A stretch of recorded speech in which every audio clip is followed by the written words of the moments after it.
So today let's talk about the 3 benefits of going independent. It's interesting because when we talk to one of our clients that we place at a firm a year, 2 years later, the thing that you would think they talk about most about independence, the greatest benefit would be the money, but it's actually not. That's number 2. The number 1 reason to going independent is the freedom. That's what they all point to. So freedom is first, money is second, tax benefits is actually third. So let's talk about each 3 really quickly. When it comes to freedom, one of the big things is brand. Just being able to have your own brand, having your own name, market it, your brand the way you want to market your brand. And that's really important to some, not as important to others, but most, when you poll them, they're really excited that they've created their own brand. Location of the office. You know, some people have long commutes, some people have short commutes, but when you go independent, you get to decide where your office is. It could literally be from your house, or it could be a block away. And the office design is another big one. How big is the office going to be? What's the design? What's the layout? How fancy do you want it to be? What is the client experience? Technologies that you use.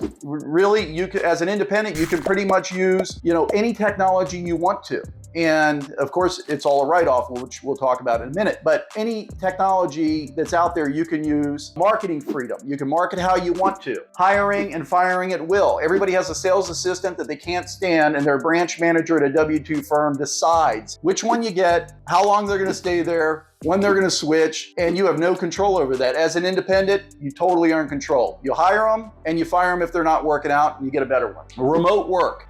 Some people have 3 different houses, right? And they would love to work from their different houses, a third of the year each. But they know if they're outside of their W-2 firm too much, they're going to lose their big corner office or whatever. So as an independent, you can work from wherever you want, the golf course, your yacht, your house, your second house, whatever you want to. Legacy for children. If you have children and they're interested in taking over the business, it's pretty simple. You plug them in, you give them business ownership, and that's done without really any approvals whatsoever. The second biggest benefit is the money. So the average advisor nets out about 70% take-home pay that's independent. Okay, now when I say independent, I mean independent, RIA, hybrid. Let's lump them all in together into independence. The broker-dealer, if there's one attached, usually takes about 10% on average off the top, and then you have the local expenses, and those on average come out to about 20%. So you have 10% to the broker-dealer, 20% in local expenses, for a total of 30% in total expenses. That leaves you with about 70% in take-home pay. So your payout in essence is 70% versus a W-2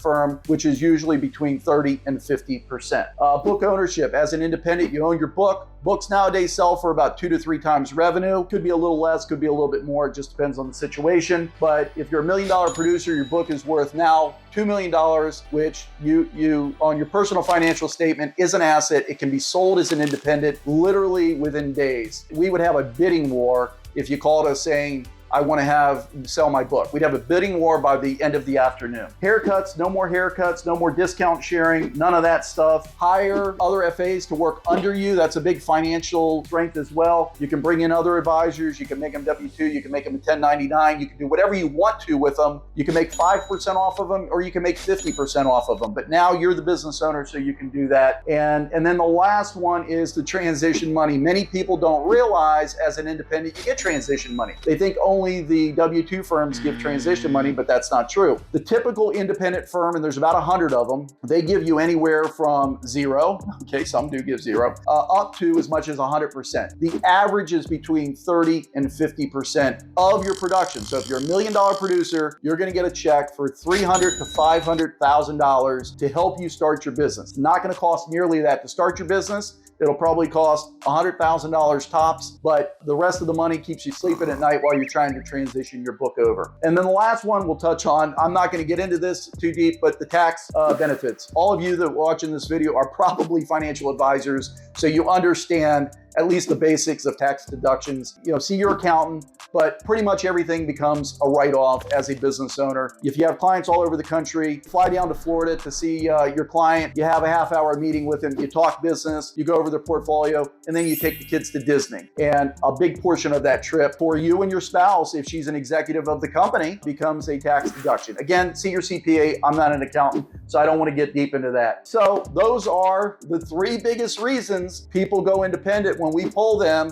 a year or 2 after the fact. And they all say to us, everybody at a W-2 firm is crazy for not going independent. I disagree with that a little bit. Some people really like just to have every single thing done for them and the safety of being at a W-2 firm. So I would say half of everybody should go independent. Until the next video.